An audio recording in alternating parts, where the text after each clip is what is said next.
প্রায় ৯ বছর আগে রাজধানীর গুলশানের হোলি আর্টিজানে হত্যাযজ্ঞের ঘটনায় করা মামলায় ৭ জনকে আমৃত্যু কারাদণ্ড ও অর্থদণ্ড দিয়ে পূর্ণাঙ্গ রায় প্রকাশ করেছেন হাইকোর্ট। মঙ্গলবার ২২৯ পৃষ্ঠার পূর্ণাঙ্গ রায়টি সুপ্রিম কোর্টের ওয়েবসাইটে প্রকাশ করা হয়। পূর্ণাঙ্গ রায়ে বলা হয়, আলোচ্য হত্যাকাণ্ডের নির্মমতা, নৃশংসতা, ঘটনার সময় ঘটনাস্থলের সন্ত্রাসীদের সামগ্রিক নিষ্ঠুর আচরণ এবং এ ঘটনার ফলে বহির্বিশ্বে বাংলাদেশের ভাবমূর্তি ক্ষুণ্ণ হওয়া বিবেচনায় নিয়ে আপিলকারী আসামিদের যাবজ্জীবন কারাদণ্ডের ক্ষেত্রে তাদের প্রত্যেককে আমৃত্যু কারাদণ্ড প্রদান করা হলে ন্যায়বিচার নিশ্চিত হবে বলে আমরা মনে করি। ২০২৩ সালের ১০ অক্টোবর বিচারপতি শহীদুল করিম ও বিচারপতি মোহাম্মদ মুস্তাফিজুর রহমানের হাইকোর্ট বেঞ্চ এ মামলায় রায় ঘোষণা করেন। রায়ে ৭ আসামিকে মৃত্যুদণ্ড দেওয়া হয়।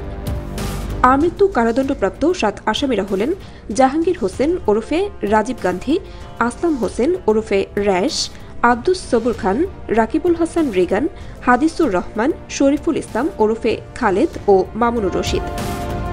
উল্লেখ্য, ২০১৬ সালের ১ জুলাই রাতে গুলশানের হোলি আর্টিজান রেস্টুরেন্টে হামলা চালিয়ে বিদেশি নাগরিকসহ ২০ জনকে হত্যা করেন নিষিদ্ধ ঘোষিত জঙ্গি সংগঠন ৯০ জিএমবির আত্মঘাতী সদস্যরা।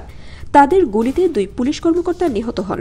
পরে কমান্ডো অভিযানে নিহত হন ৫ জঙ্গি। এই ঘটনার মামলায় ২০১৯ সালের ২৭ নভেম্বর ঢাকার সন্ত্রাসবিরোধী বিশেষ ট্রাইব্যুনালের বিচারক মোহাম্মদ মুজিবুর রহমান একজনকে খালাস দিয়ে ৭ জনের মৃত্যুদণ্ডাদেশ দেন।